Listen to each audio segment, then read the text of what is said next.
Dice el versículo 1, dice Filipenses 2, versículo 1 y 2.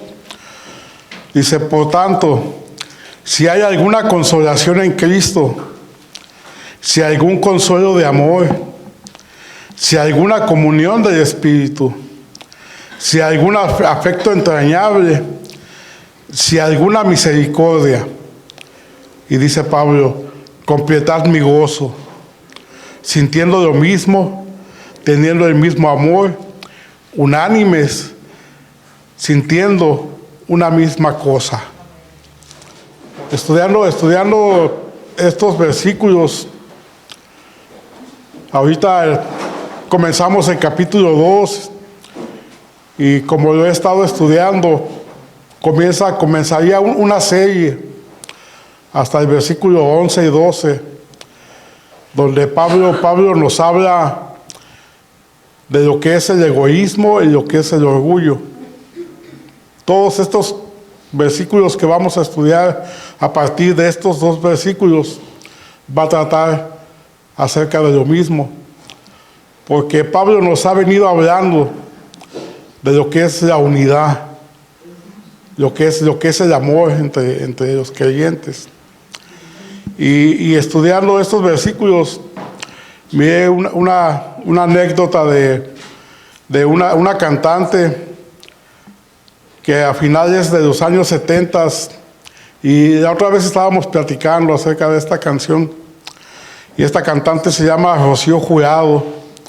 No sé si todavía cante o ya no cante, pero ella cantó una canción que años más tarde, como a mediados de los años 90, también la cantó y la popularizó otra cantante muy famosa de esa época, la India. No sé si se acuerdan de ella o si todavía cante ella también. Y esa canción se llama Ese Hombre, de Rocío Jurado. Y la estrofa más famosa de esta canción dice así, ese hombre es un gran necio, un estúpido engreído, egoísta y caprichoso, un payaso vanidoso. De verdad que cuando uno está herido, es uno muy ingenioso y surgen muchas palabras, ¿verdad? Decía presumir, dice payaso vanidoso, inconsciente presumido, falso, enano rencoroso, que no tiene corazón. Yo sé que hoy va a ser una tentación para muchas de ustedes entonar esta canción, ¿verdad? Pero el problemita con esta canción es que esto es cierto no nada más de ese hombre, sino de todos los hombres. Y cuando me refiero a todos los hombres, me estoy refiriendo a hombres y mujeres. Porque si ella hubiera dicho, yo soy una gran necia, engreída, ella hubiera estado diciendo la verdad. Todos los seres humanos pecamos de lo mismo, hermanos. Todos los seres humanos tenemos una dosis de egoísmo y de orgullo. Es más, en esta iglesia, tal vez unos nos conocemos más íntimamente unos que otros. Y lo más probable es que, aunque nos reunimos cada semana, no conozcamos en totalidad todas las cosas entre nosotros mismos. Aunque nos reunimos cada semana, hay muchas cosas que ignoramos los unos de los otros. Pero hay algo que usted puede decir sin certeza a equivocarse, tanto de la persona que está sentada a un lado de usted, como de mí que estoy parado aquí. Lo que usted puede decir es que esta persona es una egoísta y un orgulloso. Porque todos los seres humanos tenemos una dosis de egoísmo y de orgullo en nuestro corazón. El egoísmo y el orgullo son dos pasiones, son dos deseos que se condenan en la Biblia. Son dos actitudes pecaminosas que surgen de cada uno de nosotros, de las que constantemente se nos advierte en la Biblia. Y de esto vamos a hablar hoy en día. Y las próximas oportunidades que tengamos de presentar estos versículos, como les comenté, es una serie hasta el versículo 11-12, donde el apóstol Pablo está hablando de las relaciones entre los hermanos. Podemos darle una definición sencilla al egoísmo. El egoísmo es ese amor excesivo por nosotros mismos, que nos lleva a buscar nuestros intereses por encima de los intereses de los demás. Esa es una definición sencilla del egoísmo. Y el orgullo es su prima hermana o su primo hermano. El orgullo es esa valoración exagerada de nosotros mismos por sobre los demás.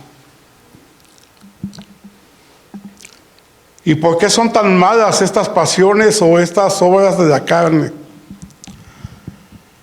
Y son condenadas constantemente en la Biblia. La Biblia nos advierte constantemente de que no caigamos en estas pasiones, en estas obras de la carne. Y podríamos decir muchas cosas, tanto del egoísmo como del orgullo.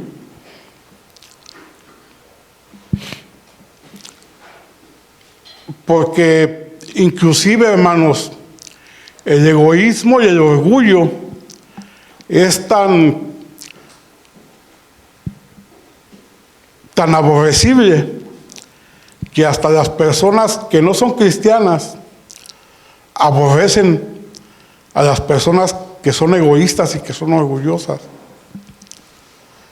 El egoísmo es tan aborrecible que las mismas personas que no son cristianas o en el mundo, el egoísmo y el orgullo es aborrecido. Y lo primero que podemos decir es que nuestra conversión, el llamamiento que ahora tenemos de Dios hacia nosotros, ese llamamiento implica que debemos vivir para el Señor y no para nosotros. Por eso el egoísmo es malo. El llamamiento al cristiano implica una vida de entrega, de amor, y eso es contrario al egoísmo. Ser creyente, y no quiero usar la palabra verdadero creyente. La vez pasada les comenté que hoy en día, por tantas mentiras, ahora se usa mucho un verdadero creyente. Pero yo no quiero usar esa palabra de verdadero creyente, porque o eres creyente o no eres creyente. ¿Sí? Entonces, el ser creyente implica que vamos a vivir para alguien más, para Dios y para nuestros hermanos. Que vamos a renunciar a nuestras prioridades. Y eso choca con el egoísmo. El egoísmo no soporta eso. El egoísmo no soporta que tú renuncies a tus prioridades o que tú pongas a tu servicio tu vida a los demás.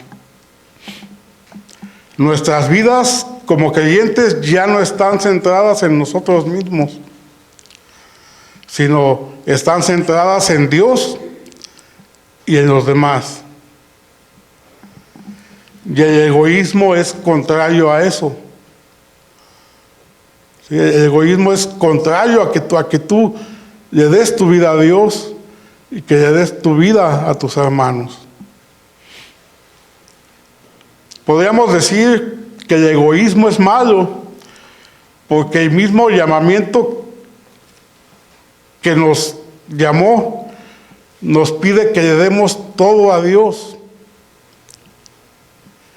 Y el egoísmo dice, no, ¿cómo se lo vas a dar a Dios? Dámelo a mí.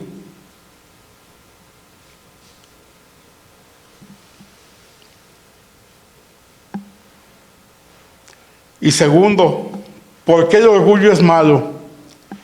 Podríamos decir que para que podamos abrazar la fe cristiana, se requiere una gran dosis de humildad. Se requiere un corazón humilde. Por eso Jesús decía en Mateo 11:29, Él decía, llevad mi yugo sobre vosotros y hallaréis descanso para vuestras almas. Ser creyente, mis hermanos, implica que reconocemos que somos pecadores, que reconocemos que somos malos, que somos débiles y que estamos esclavizados al pecado y que necesitamos de un Salvador. Y el orgullo no soporta eso. El orgullo no soporta eso. Ser de Cristo, mis hermanos, implica el reconocimiento de que hemos fallado y que no podemos hacer nada para salvarnos. Reconocemos que necesitamos ayuda y para poder reconocer eso se necesita una gran dosis de humildad. Para poder reconocer que somos malos, que somos pecadores, que estamos perdidos y que nosotros no podemos hacer nada para salvarnos, se requiere una gran dosis de humildad. Por eso ser creyente implica e involucra las virtudes opuestas al egoísmo y al orgullo. Para poder ser creyentes se necesitan las virtudes que son opuestas al egoísmo y al orgullo. Y podemos decir que tanto el egoísmo como el orgullo son un obstáculo, mis hermanos, para nuestra relación con Dios, primeramente. Y también podemos decir que el egoísmo y el orgullo son enemigos de la unidad cristiana. ¿Sí? El egoísmo y el orgullo son un obstáculo para que tengamos una completa relación con Dios. Y el egoísmo y el orgullo son enemigos acérrimos de la unidad cristiana. No pueden, el orgullo y el egoísmo no soportan que haya amor entre nosotros. El egoísmo y el orgullo afectan el compañerismo cristiano. Son un peligro para el amor fraternal entre nosotros y dentro de la congregación. El egoísmo y el orgullo socavan y debilitan la unidad entre los creyentes, la destruyen. El egoísmo y el orgullo socavan y debilitan la unidad entre los creyentes, la destruyen. Y ese es el asunto que Pablo va a tratar en estos primeros 11 versículos que vamos a estudiar del capítulo 2. Este pasaje, mis hermanos, en un sentido trata de la unidad entre los creyentes, del compañerismo entre nosotros, del amor entre los hermanos. Y en estos versos vamos a ver cómo el egoísmo y el orgullo son un veneno para la unidad. Pero aquí también vamos a encontrar la manera como crecemos en amor. El antónimo de amor es egoísmo. Y el antónimo de orgullo es humildad. El antónimo del amor es el egoísmo y el antónimo del orgullo es la humildad. Y vamos a ver cómo crecemos en humildad. Sir Lewis, un escritor cristiano, les dije la vez pasada, él es el escritor de las Crónicas de Narnia. Él llama al egoísmo y al orgullo, los llama el gran pecado. Y lo llama el gran pecado porque está en todos nosotros. Todos los seres humanos tenemos una dosis de eso. Por eso es el gran pecado.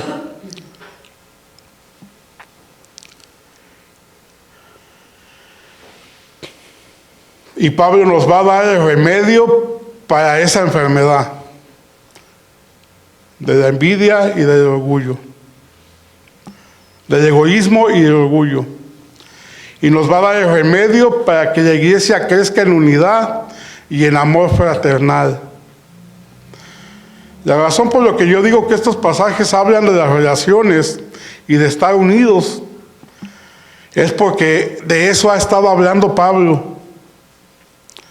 Pablo ha venido hablando y va a seguir hablando de las relaciones entre los hermanos. Si vemos en el capítulo 1, verso 27, Pablo dice: solamente que os comportéis como es digno del Evangelio de Cristo, para que sea que vaya a veros o que esté ausente, oiga de vosotros que están unánimes en la fe del Evangelio. O sea, juntos, unidos, batallando juntos, unidos por la fe del Evangelio. Y él sigue hablando. Recuerde usted que los libros o las cartas de la Biblia no estaban originalmente divididas en capítulos y versículos. Esto era una carta. Era una carta que se leía de principio a fin en las iglesias. No estaba dividida ni en capítulos ni en versículos. Esto se llevó a cabo muchos años después para que nosotros nos pudiéramos ubicar en la Biblia, para que nos ayudara a ubicarnos en la Biblia. Pero originalmente estas cartas no estaban divididas ni en capítulos ni en versículos. Era una sola carta que se leía de principio a fin en las iglesias. Entonces Pablo está hablando de lo mismo, porque si vemos en el primer versículo del capítulo 2, la primera palabra que él usa es por tanto. Por tanto. De lo que viene hablando, él dice por tanto. Entonces, por esto.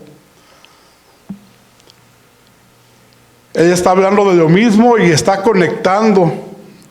Y quiero que veamos el versículo 3 y 4 para que veamos que Pablo está hablando de cuidarnos unos a otros y de amarnos. Dice el versículo 3, dice: nada hagáis por contienda o por vanagloria, antes bien con humildad, estimando cada uno a los demás como superiores a él mismo, no mirando cada uno por lo suyo propio, sino cada cual también por lo de los otros. Está hablando de nuestras relaciones. Está hablando de que no hagamos las cosas para nosotros propios, sino que estimemos a cada uno como superior a nosotros. Está hablando de nuestra relación, del amor que debemos de tener unos con otros. Lo que Pablo estaba espiando en estos versos, mis hermanos, lo que él estaba espiando en estos versos es amor, es generosidad, humildad y unidad cristiana. Eso es lo que Pablo estaba espiando cuando está expresando estos versículos. Él respira amor, generosidad, humildad y unidad entre nosotros. Es hermoso lo que el apóstol Pablo nos comparte. Aparte, si vemos el capítulo 4, versículo 2, usted va a notar que la unidad entre los creyentes es una preocupación latente para Pablo.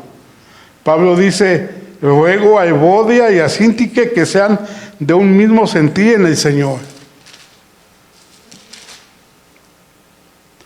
Para Pablo la unidad es una preocupación latente todo el tiempo. La unidad en la iglesia.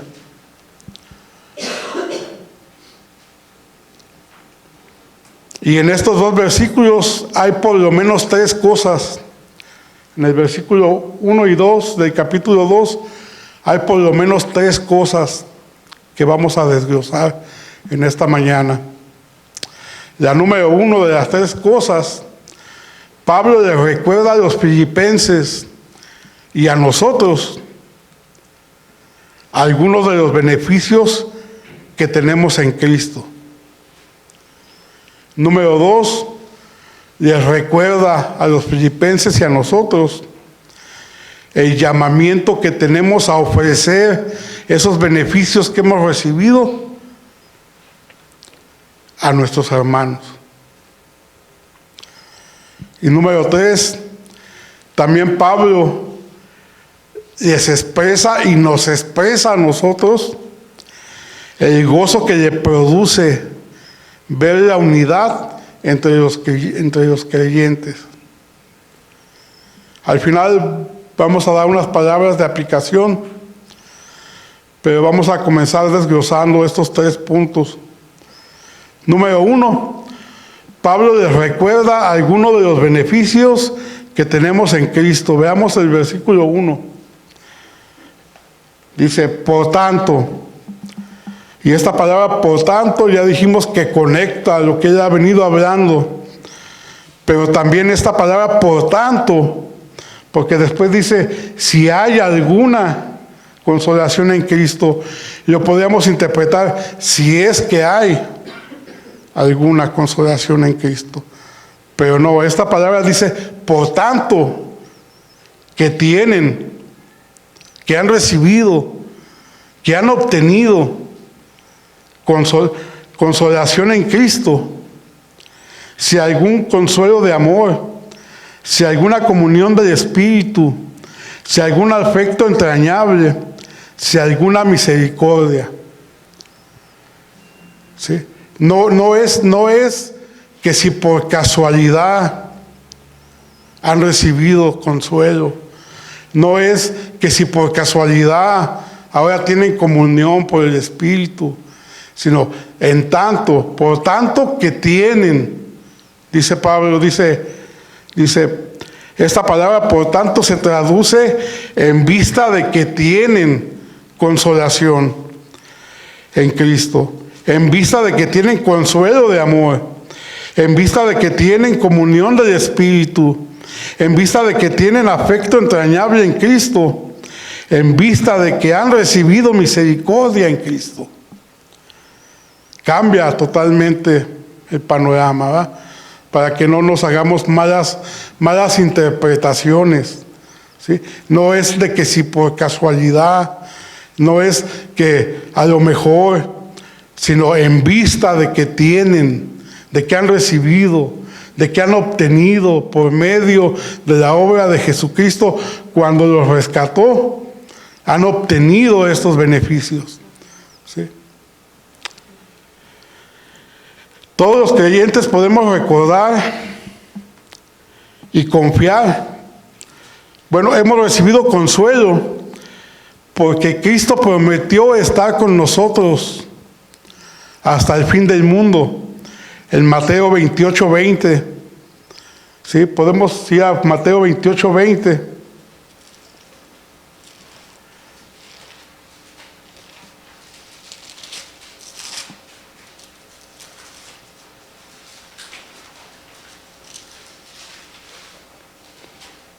Nuestro Señor Jesucristo hablando,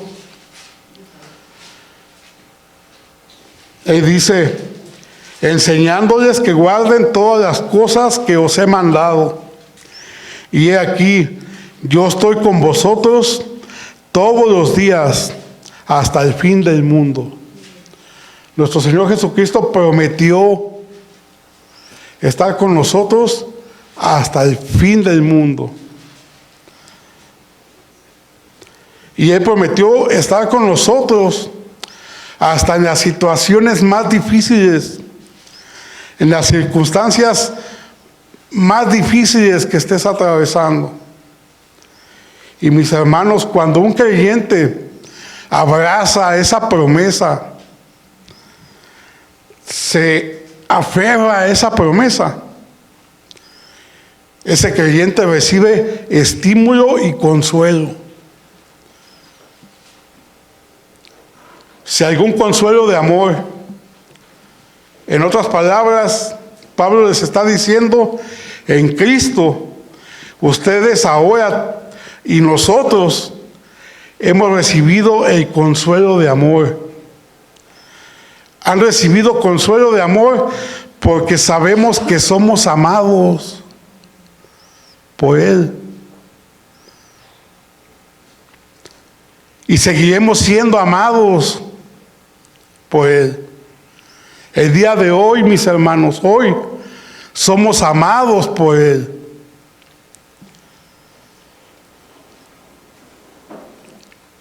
Y ese conocimiento nos ha hecho que nos abracemos de su amor y su consuelo.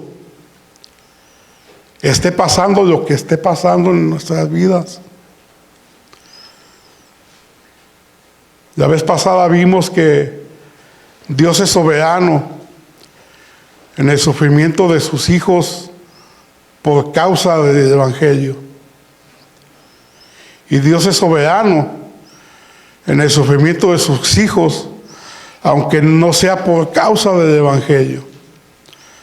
Cualquiera que sea la circunstancia que estemos viviendo, sea por causa del Evangelio, que estemos experimentando persecución, rechazo, vituperio, burlas, todo tipo de aflicciones por causa del Evangelio, o sea, por los problemas de vivir en un mundo caído, por la enfermedad, por la escasez, por tantas cosas que nos suceden en nuestra vida.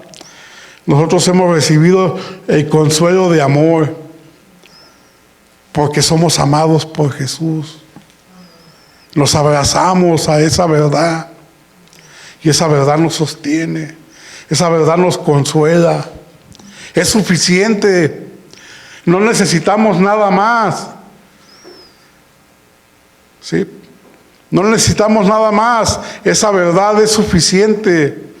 Y es una verdad, hermanos, que es eterna. Eterna, no disminuye, no se acaba nunca. Somos amados por Él.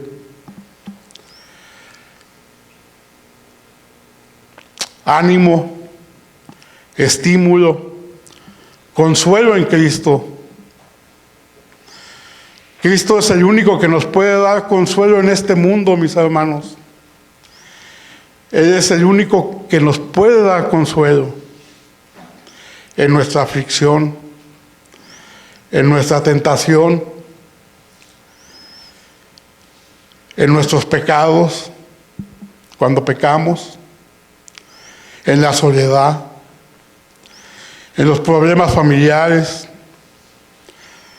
en la escasez, en la enfermedad, en cualquier circunstancia que estemos viviendo. Él es el único que nos puede dar consuelo y amor. Cristo es el único que nos puede dar consuelo. Pablo les está diciendo a los filipenses y a nosotros: ustedes tienen consuelo en Cristo. Nosotros tenemos consuelo en Cristo. Dice Pablo, si alguna comunión del Espíritu. ¿A qué se refiere Pablo cuando dice si alguna comunión del Espíritu? Eso que Pablo está diciendo es una referencia a que ahora, en virtud de lo que Cristo ha hecho en nuestras vidas, tenemos comunión con el Padre por medio de su Espíritu. El Espíritu Santo, hermanos, la comunión que tenemos con el Espíritu Santo, Él es el que hace posible que nosotros ahora llamemos a Dios Padre. Él es el que lo hace posible, esa comunión que ahora tenemos con el Espíritu Santo. Él hace posible que ahora nosotros le digamos Padre a Dios, mi Padre Dios.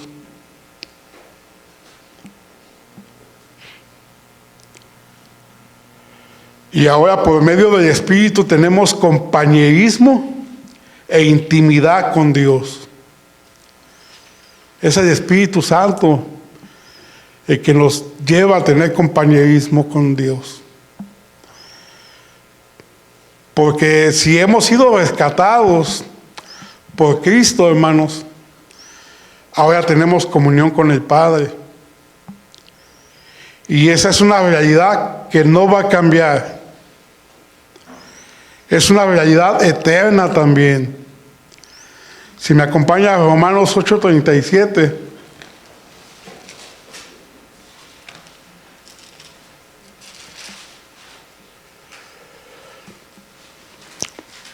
Yo leo para ustedes. Dice Romanos 8:37, dice: antes en todas estas cosas somos más que vencedores por medio de aquel que nos amó, por lo cual estoy seguro de que ni la muerte, ni la vida, ni ángeles, ni principados, ni potestades, ni lo presente, ni lo porvenir, ni lo alto, ni lo profundo, ni ninguna otra cosa creada nos podrá separar del amor de Dios que es en Cristo Jesús, Señor nuestro. Es una verdad eterna, hermanos. Ni lo alto, ni lo profundo, ni ángeles, ni potestades, nada nos separa del amor de Dios, de la comunión que ahora tenemos con Él.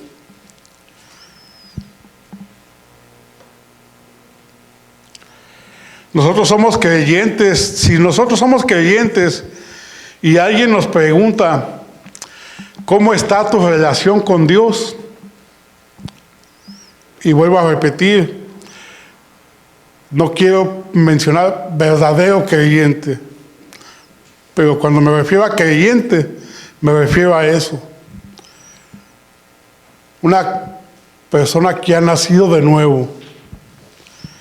Y si alguien nos pregunta: ¿cómo está tu relación con Dios? Es correcto, hermanos, que contestemos: mi comunión con Dios está bien. Porque mi comunión con Dios no depende de lo que yo haga o deje de hacer. Yo sé que para algunas personas esto es medio revolucionario, porque podrían cuestionar aun cuando estoy dejando de orar.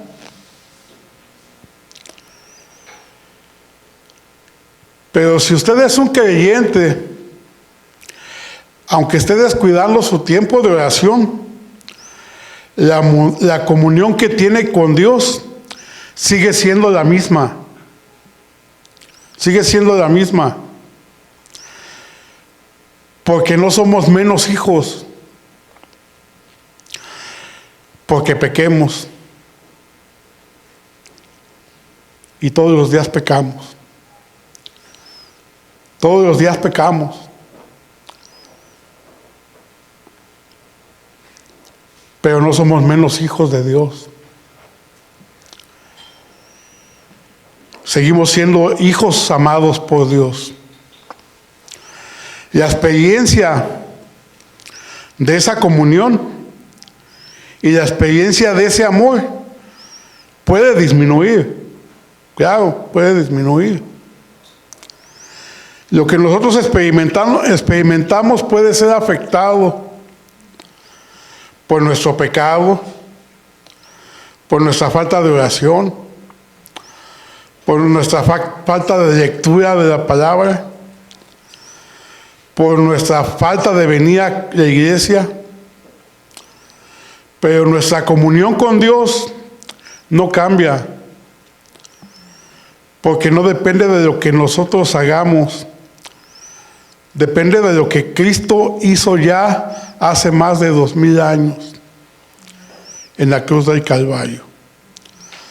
Mire, yo acabo de regresar de vacaciones y en estas vacaciones llevaba 2 maletas y otra bolsa, ¿va? Y pasamos por varios hoteles.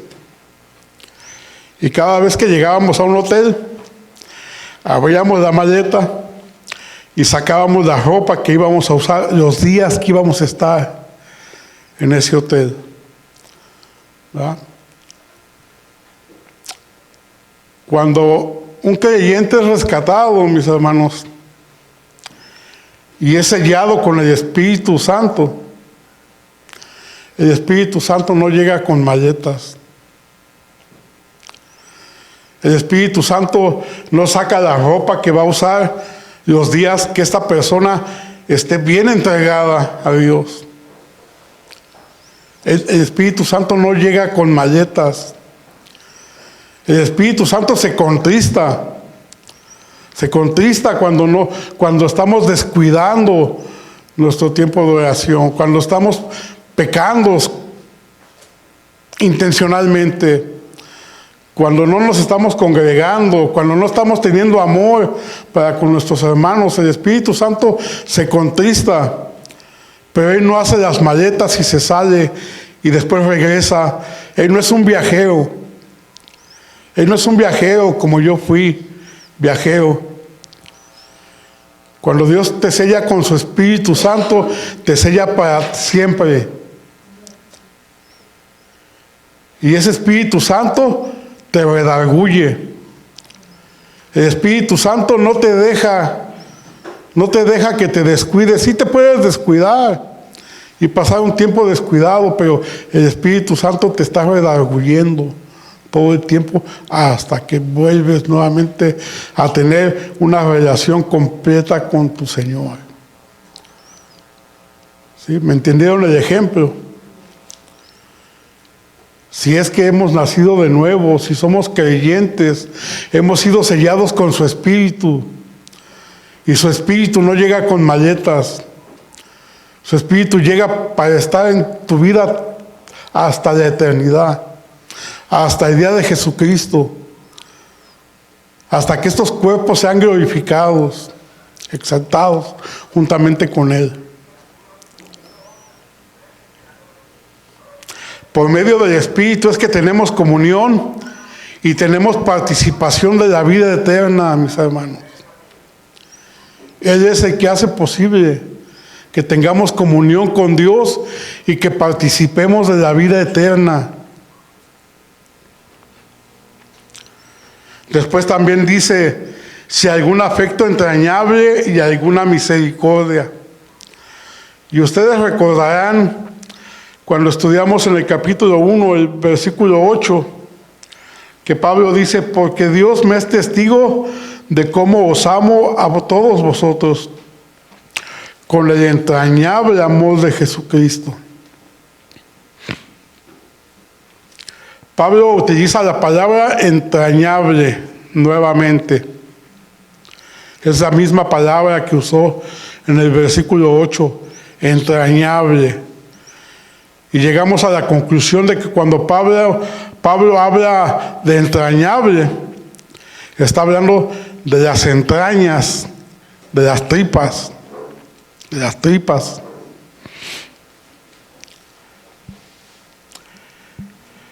Bueno, aquí Pablo está usando la misma palabra. Está diciendo, en Cristo tienen afecto entrañable. En otras palabras, Él nos está diciendo que Cristo nos ama. Y nos ama como nadie nos ha amado, mis hermanos. Cristo nos ama con sus tripas. Y nos ama como nadie nos ha amado. No hay un amor que se pueda comparar al amor de Jesús, hermanos. Somos amados por Cristo. Y Él nos ama con todo su ser, con todas sus entrañas. Tanto nos ama que dejó su trono, se despojó de su comodidad y tomó un cuerpo humano y vino a este mundo caído a rescatar y salvar a pecadores inmundos que no merecíamos. Tanto así nos ama nuestro Señor. Y no nada más nos rescató, hermanos. No nada más nos rescató. Tomó nuestro lugar. Tomó nuestro lugar en la cruz y recibió la justa ira de Dios en mi lugar. Recibió el castigo que yo merecía. Cuando esa verdad perfora a tu mente y la empieza uno a comprender porque no la podemos comprender en su totalidad.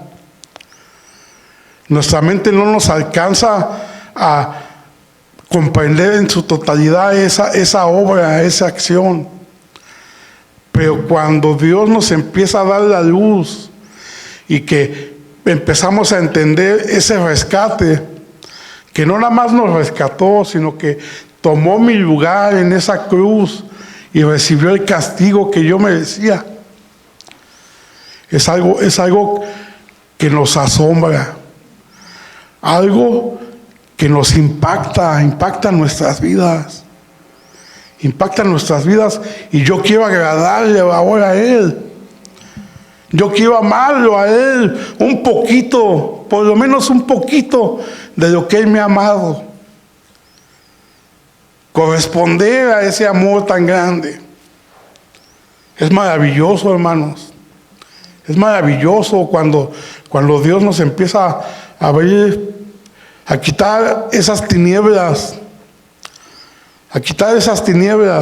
de nuestra mente y nos deja comprender un poquito de esa obra maravillosa. Y queremos corresponder a Él. Y queremos amarlo a Él. Y queremos amar a nuestros hermanos también. Porque hemos recibido amor. En Cristo tenemos un Salvador, hermanos, que se compadece de nosotros. En Cristo tenemos un Salvador que se compadece de nosotros también. Mire, cuando nadie se muestre sensible a nuestra fragilidad, a nuestro dolor,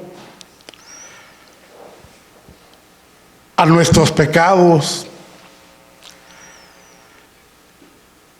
a nuestra debilidad, Recordemos, hermanos, recordemos que en Cristo tenemos a alguien que se compadece de nosotros.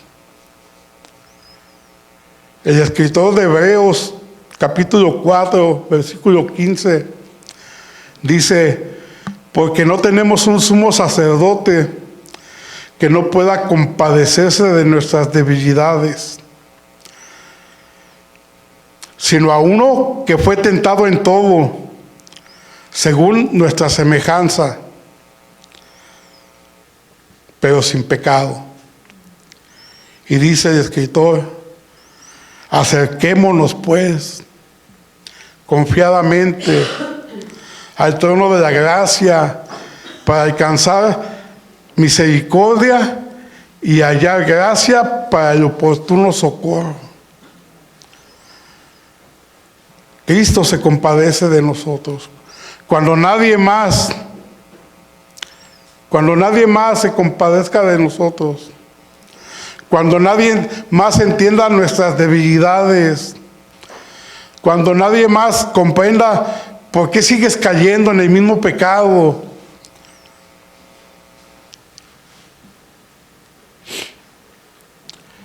porque, hermanos, ese Salvador, Jesucristo, ese Salvador es 100% Dios y 100% hombre.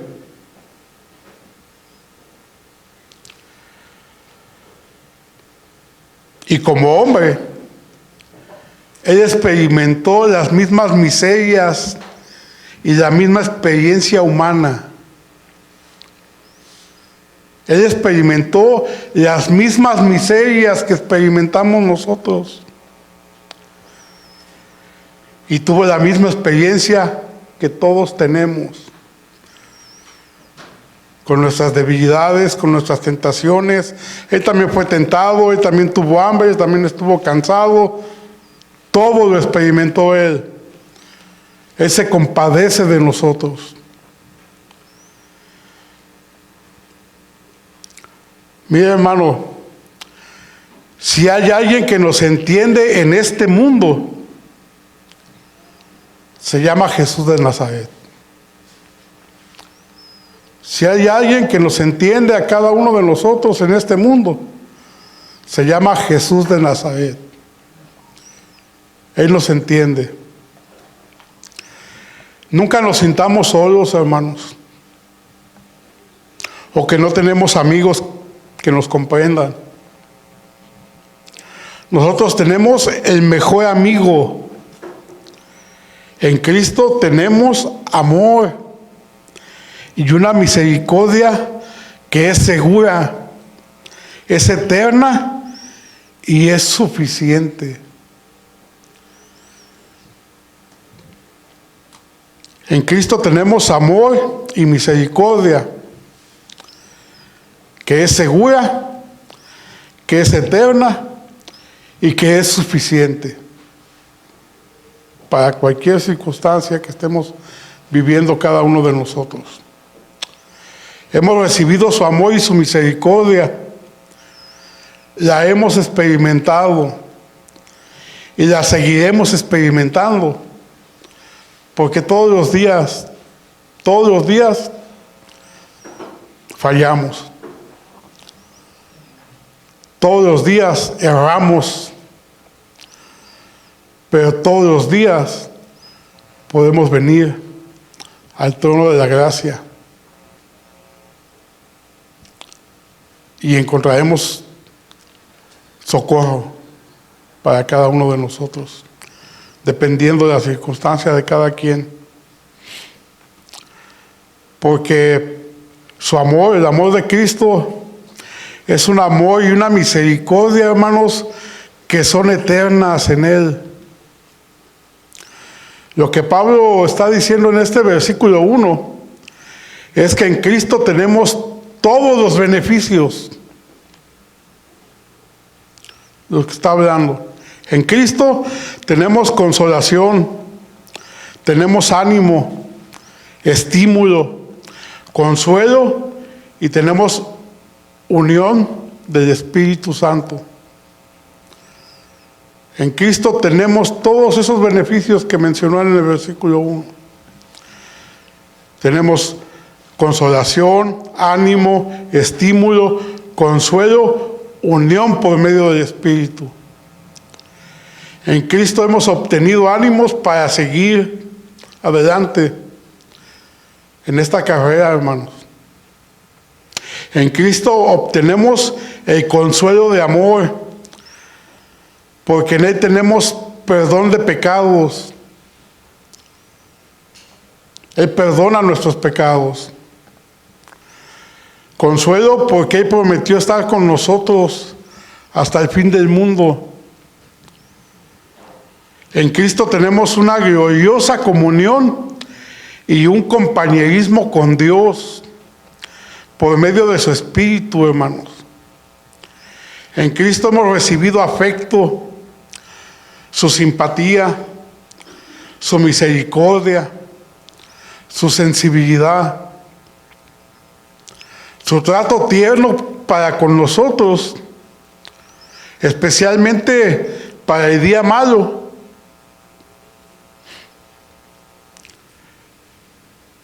Ese trato tierno nos consuela, aunque estemos viviendo dificultades. Especialmente para cuando pecamos también, para cuando le fallamos a Dios.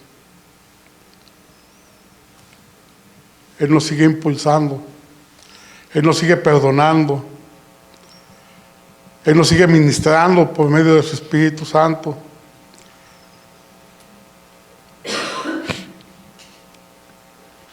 Cuando no tenemos fuerzas, cuando no tenemos ánimo, ese conocimiento de esos beneficios son los que nos ayudan a seguir caminando en el trayecto de la fe, en nuestra fe en Dios. Tenemos todo eso en Cristo, mis hermanos. A los Efesios, Pablo les dijo así, dice: bendito sea el Padre de nuestro Señor Jesucristo, que nos bendijo. ¿Con cuántas bendiciones? ¿Con cuántas bendiciones nos bendijo?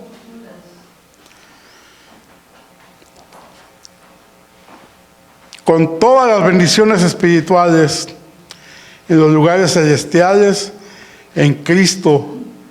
En Efesios 1:3. Bendito sea el Padre de nuestro Señor Jesucristo, que nos bendijo con todas las bendiciones espirituales.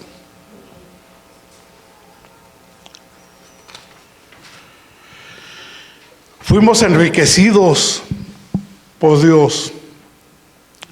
Y aquí Pablo está mencionando solamente algunas de las riquezas que nosotros tenemos en Cristo Jesús.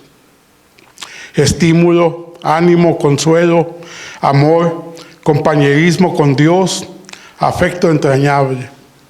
Son algunas de las riquezas que hemos recibido en Dios. Eso es lo primero que vemos, hermano. Pablo nos recuerda algunos de los beneficios que tenemos en Cristo.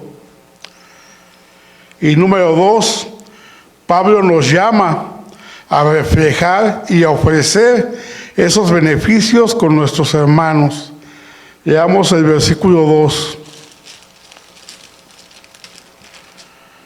Dice Pablo: completad mi gozo, sintiendo lo mismo, teniendo el mismo amor, unánimes, sintiendo una misma cosa. 3 cosas vemos en este versículo 2. Número 1, dice: teniendo el mismo amor. Note usted la lógica del apóstol Pablo. Él dice: teniendo el mismo amor. En Cristo tienen consuelo de amor. Tengan entonces amor, dice el apóstol Pablo. ¿Puede notar la lógica de Pablo? En Cristo han recibido consuelo de amor, pues tengan amor por sus hermanos. En vista de que han sido amados, amen, dice el apóstol Pablo. En vista de que han sido amados, amen. Ya que en Cristo han sido amados, muestren ese amor. Ofrezcan ese amor. Expresen ese amor. Si hemos sido amados, lo más lógico, lo más natural, es que aquellos que han sido amados, amen, reflejen lo que han recibido. Si hemos recibido amor, que amemos. ¿A quién? Primeramente, a los hermanos de nuestra congregación.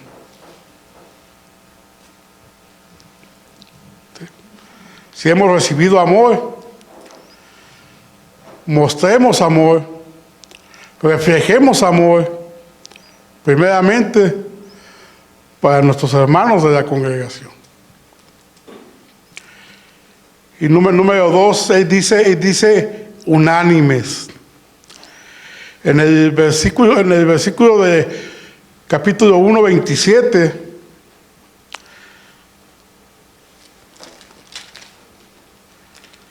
vemos que Pablo dice: solamente que os comportéis como es digno del Evangelio de Cristo, para que sea que vaya a veros o que esté ausente, oiga de vosotros que estáis firmes en un mismo espíritu, combatiendo unánimes por la fe del Evangelio.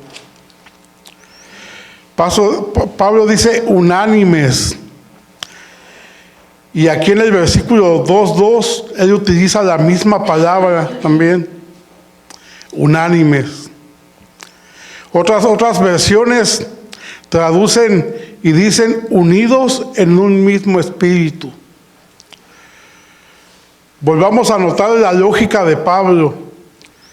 Él dice en el versículo 1, ya que tienen comunión en el espíritu, entonces sientan lo mismo, estando unidos en un mismo espíritu, en un mismo sentir de ustedes, amándonos unos a otros.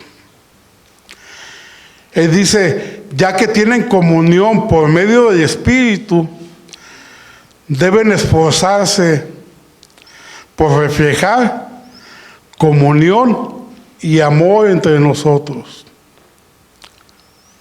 Hemos leído y hemos estudiado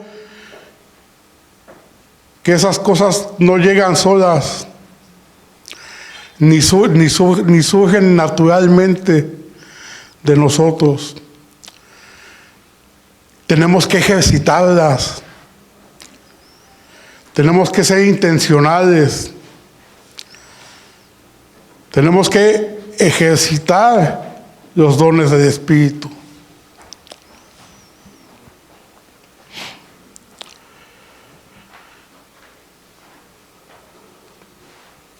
Ya que tienen comunión por medio del Espíritu, debemos esforzarnos por reflejar la comunión y el amor entre nosotros, hermanos.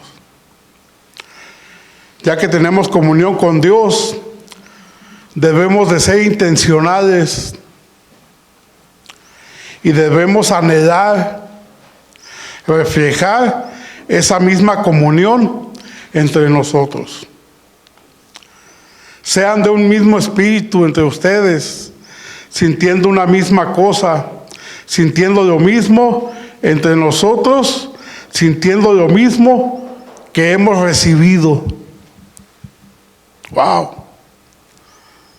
Si hemos recibido esos beneficios, si ahora yo soy creyente, nacido de nuevo, debo reflejar eso que he recibido hacia mis hermanos. Esto quiere decir que debemos de ser uno en el sentido más íntimo de la palabra. Debemos de ser uno mismo en el sentido más extenso de la palabra. Esto quiere decir que esta relación, esta unidad, no es una unidad nada más de, podríamos decir, de una carne asada. Aunque la carne asada está bien también, ¿va?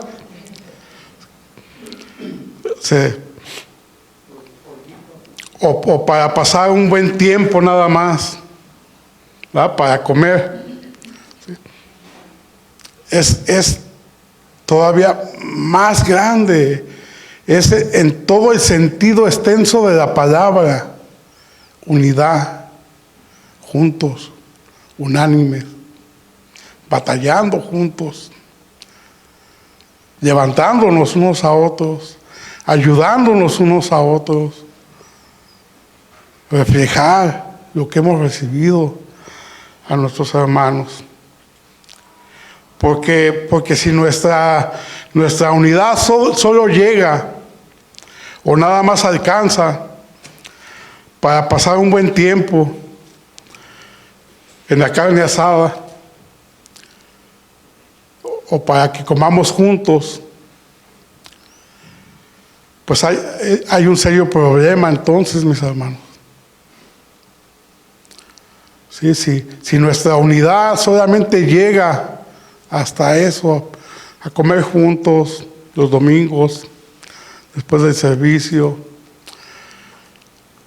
para pasar un buen tiempo, pero después, toda la semana, yo me pierdo, ya no sé nada más de nadie, ni ellos saben nada más de mí. Hay un serio problema. Hay un serio problema. Porque no estamos reflejando lo que hemos recibido. Todos los que estamos aquí, de una o de otra manera somos diferentes, de una o de otra manera. Somos diferentes en nuestro carácter, en nuestra manera de ser.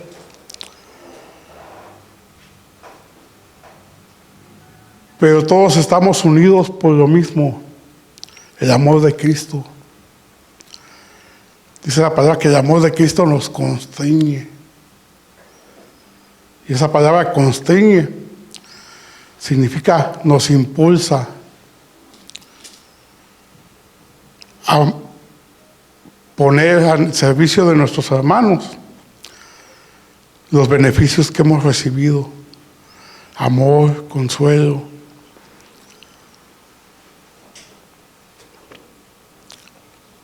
Seamos intencionales. Posiblemente nunca había escuchado esto, o ya lo había escuchado antes, pero a veces nos cuesta poner en práctica los dones del Espíritu. Este es un precioso recordatorio para que seamos intencionales, para que no se nos olvide que debemos estar unidos en una misma mente, en un mismo espíritu, batallando juntos, orando juntos, orando unos por otros. Tenemos peticiones de oración. Tiene mucho que no me llenan una tarjetita de oración. A mí me ayuda mucho tener mi lista de las peticiones de oraciones y la lista de cada nombre de ustedes. Porque así puedo venir en oración por cada uno de ustedes. Seamos intencionales. Todos pasamos por dificultades, todos pasamos por enfermedades, todos pasamos por un sinnúmero de circunstancias. Y aunque no esté pasando por dificultades, circunstancias, problemas, escasez, ya les he dicho, tenemos el mayor de los problemas. Si usted es creyente, va en contra de la corriente de este mundo. Y tenemos el mayor de los problemas.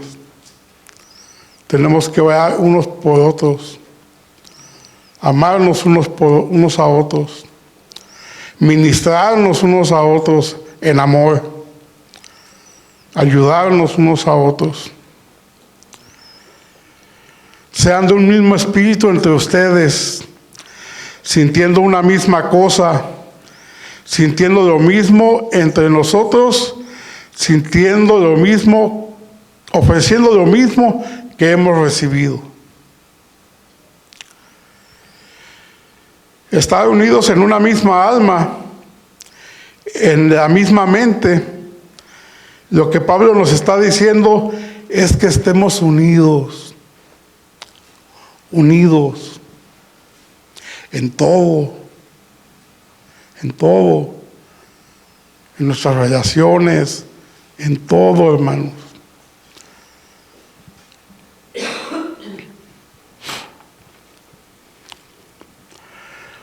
Que no sea una unidad nada más de carne asada. Que no sea una unidad nada más para pasar un buen tiempo. Sino que sea una unidad en una misma alma, por un mismo espíritu. Pablo nos está hablando de algo más serio, hermanos.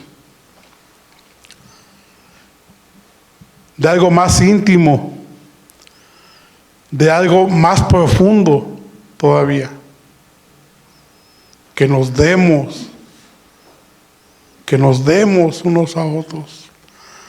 Como les dije, el orgullo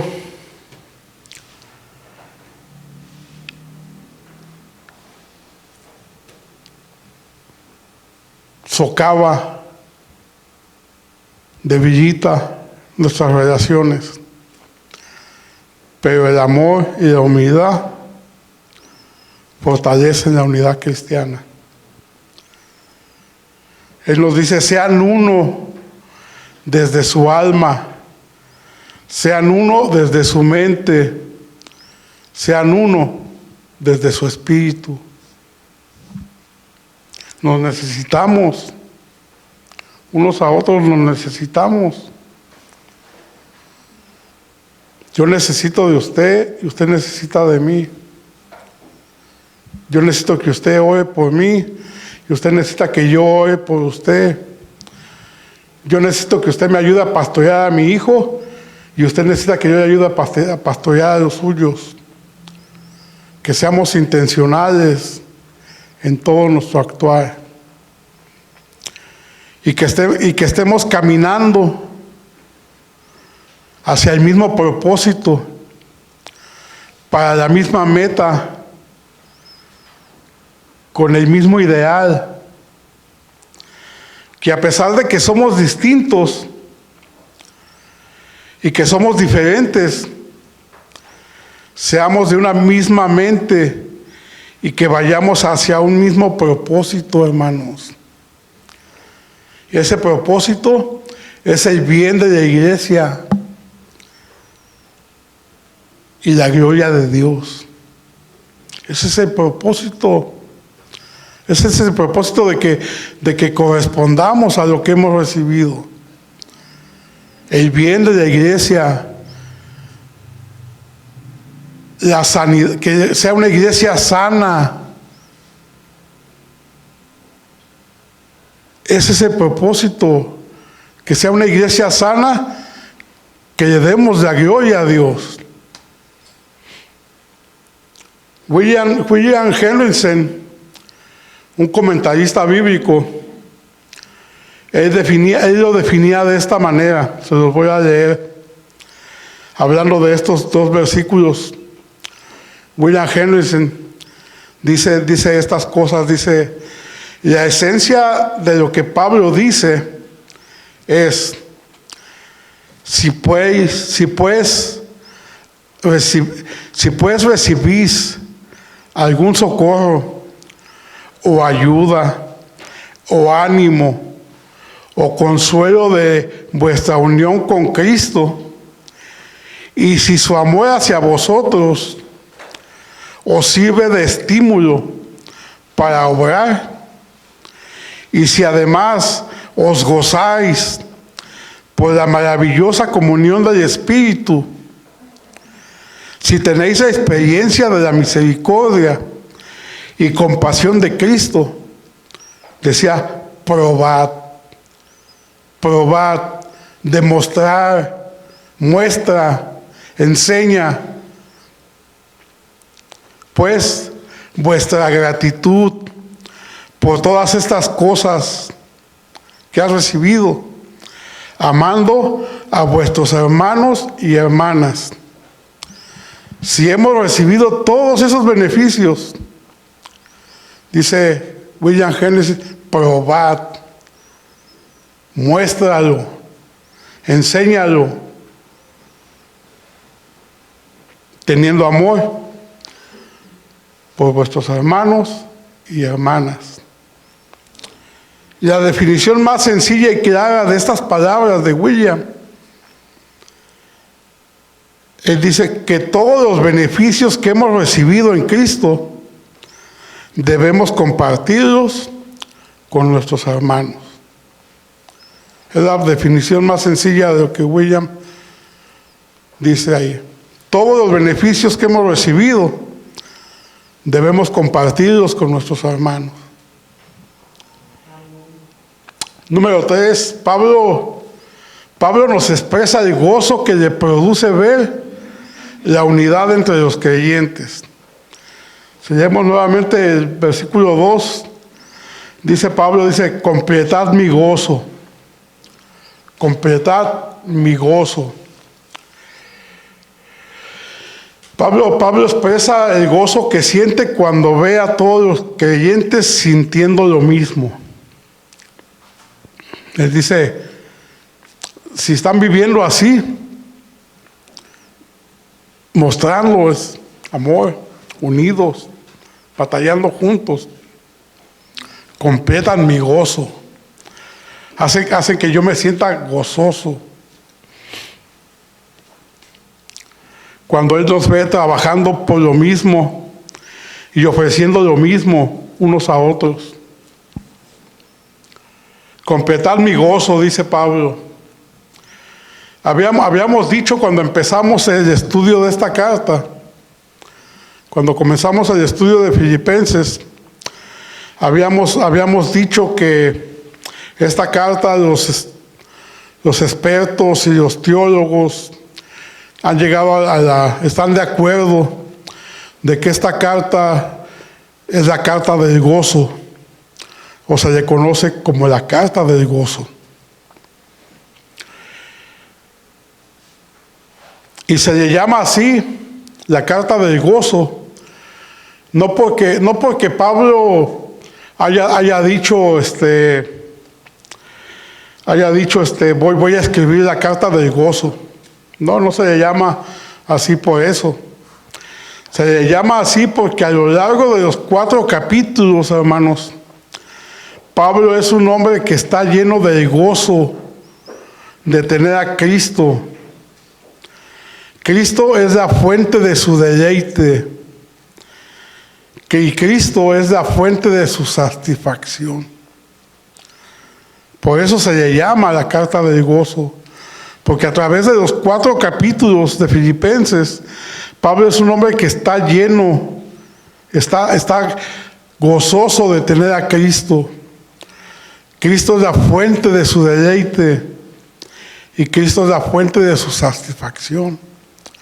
Por eso se le llama la carta del gozo.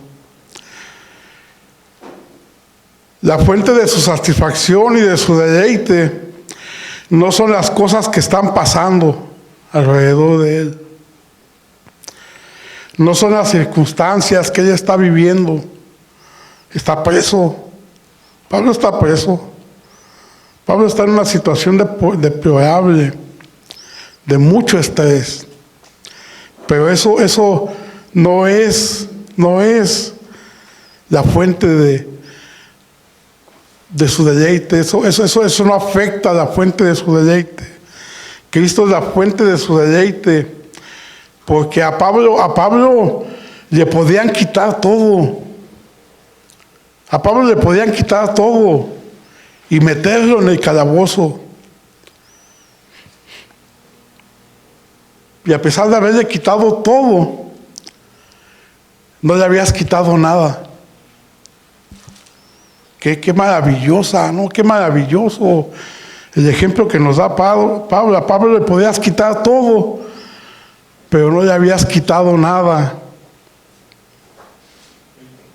Porque en Cristo, Pablo lo tenía todo. A Pablo le podías quitar todo y no le habías quitado nada, porque en Cristo Pablo lo tenía todo. Y en toda la carta se respira eso, hermanos. Pablo comparte cuáles son las cosas que le producen gozo. Y nos dice, ¿saben qué me causa gozo? A mí me causa gozo y completan mi gozo cuando yo veo que todos ustedes están siendo de un mismo sentir. ¿Se acuerdan cuando les dije que el termómetro que Pablo usaba para ver el progreso de los creyentes era ver cuánto el creyente se gozaba, se deleitaba en Cristo? Pues el termómetro que Pablo usaba para ver la situación de la iglesia, el progreso de la iglesia, lo sano que estaba la iglesia, era ver que tanto se amaban los creyentes entre sí. Y que tanto eran de una misma mente y de un mismo espíritu. Ese era el termómetro que Pablo usaba para medir el progreso de la congregación. La vez pasada también les dije que escuchando al pastor Sugel Michelén, que le preguntaron, ¿cómo mides una iglesia exitosa? Por el número de personas que se congregan. Y él dijo, no, dice eso, el éxito de una congregación no se mide por la cantidad de personas que se congregan. El éxito de una congregación es ver qué tan grandes son las relaciones entre ellos, qué tanto se aman entre ellos, qué tanto se cuidan entre ellos, qué tanto ven unos por otros. Es cuando tú ves una iglesia, el progreso de una iglesia, de una congregación, el éxito de una congregación. Pablo encuentra gozo cuando ve a los creyentes unidos. Y unidos en un amor fraternal. Es muy diferente cuando hay amor, porque el amor puede ser expresado de muchas maneras, pero cuando tú dices un amor fraternal, cambia totalmente el significado de la palabra. Un amor fraternal es un amor sin intereses. Es un amor que se da completamente para el beneficio de la otra persona. No es un amor por mi conveniencia. Porque yo puedo amar para mi conveniencia. Pero cuando dices un amor fraternal, tiene un significado más grande, más profundo. Un amor sin sin buscar ningún interés, sin buscar lo mío propio, sino buscando el beneficio de la de otra persona. El mismo comentarista William Hendrickson, él dice esto acerca de este pasaje. También él dice, cuán lamentable espectáculo ofrecen los creyentes al mundo cuando se están atacando unos a otros. Cuán lamentable espectáculo ofrecen los creyentes al mundo cuando se están atacando unos a otros. Cuando no nos amamos, cuando no nos perdonamos, cuando no nos soportamos, cuando no tenemos amor y misericordia unos a otros.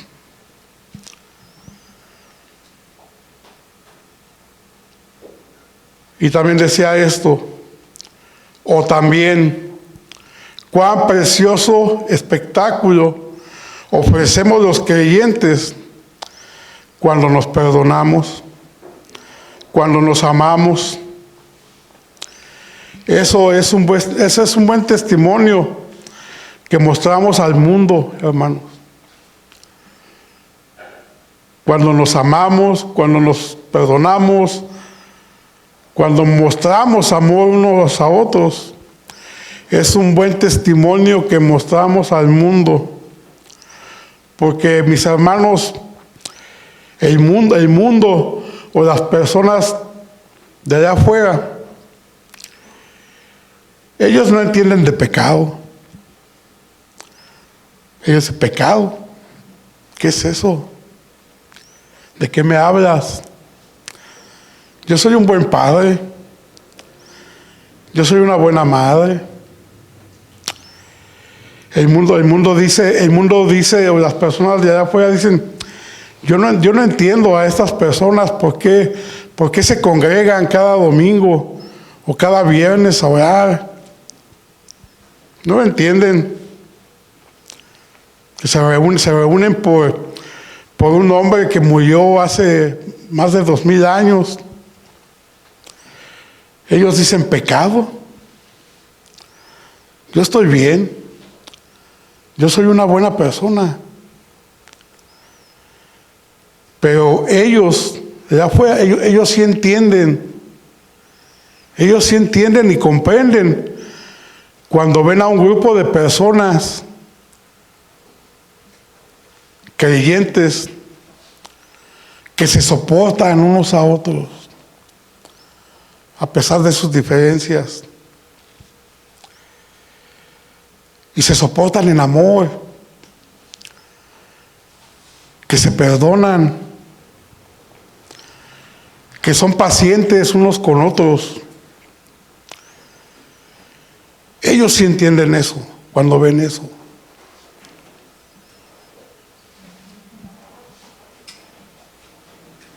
Yo podría ahora personalizar estas palabras de William Hendrickson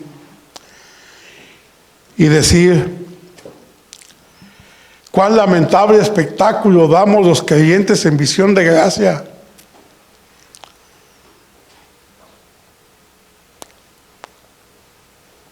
Cuando no nos perdonamos, cuando no nos amamos, cuando nos estamos atacando unos a otros, damos un deplorable espectáculo. La gente de afuera también lo ve y también entiende de eso. Pero también puedo personalizar y decir, cuán precioso espectáculo ofrecemos los creyentes de Visión de Gracia cuando nos amamos, nos perdonamos, nos servimos unos a otros, cuando nos soportamos y nos ayudamos unos a otros. Eso que tenemos en estos versículos, hermanos. Como aplicación, una palabra de aplicación. Mire, es cierto que no todos tenemos las mismas inclinaciones pecaminosas. O más bien yo debería de decir, en nuestros corazones está la semilla para todo tipo de pecados, mis hermanos. Pero algunos tenemos inclinaciones hacia un sentido y otros hacia otro sentido. Para algunos de nosotros, la ira es una pasión que nos gobierna y que nos domina. Y alguien de ustedes me podría decir, esa no es mi pasión. Y probablemente sea cierto, que la ira no sea tu pasión.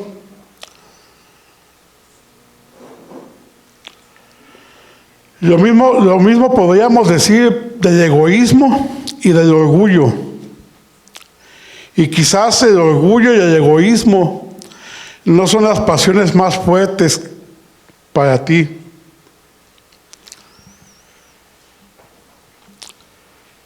Pero cada uno de nosotros, hermanos, cada una de las personas y creyentes, tenemos la suficiente medida, la suficiente cantidad de egoísmo y de orgullo para que influya en nuestra manera de cómo vivimos entre nuestros hermanos. Cada uno de nosotros tenemos la suficiente cantidad de egoísmo y de orgullo que influye en cómo llevamos nuestra vida cristiana y el compañerismo con nuestros hermanos. En cada uno de nosotros hay suficiente egoísmo y orgullo que nos frenan para amar, para no servir y no entregarnos hacia nuestros hermanos. Y eso es suficiente, mis hermanos, para confesarle a Dios de que tenemos orgullo y egoísmo. Eso es suficiente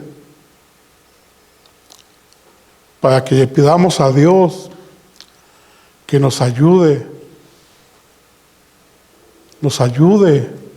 a mantener esos dos pecados, esas dos pasiones, esas dos obras de la carne sujetas para que podamos ofrecer a nuestros hermanos los beneficios que nosotros hemos recibido en Cristo. Pablo nos recuerda que los beneficios que hemos recibido los pongamos a disposición de nuestros hermanos y que así completemos su gozo. No nada más el gozo de Pablo, hermanos. Cristo se goza, Dios se goza cuando sus hijos se esfuerzan, cuando sus hijos hacen a un lado esas tentaciones y ofrecen eso a sus hermanos. Porque esforzándonos y siendo diligentes en esto, hermanos, la gloria es para Dios. La gloria es para Él. No a nosotros, dice el Salmo 115. No a nosotros, sino a ti la gloria, Señor. Por tu misericordia y por tu fidelidad. Dice el Salmo 115.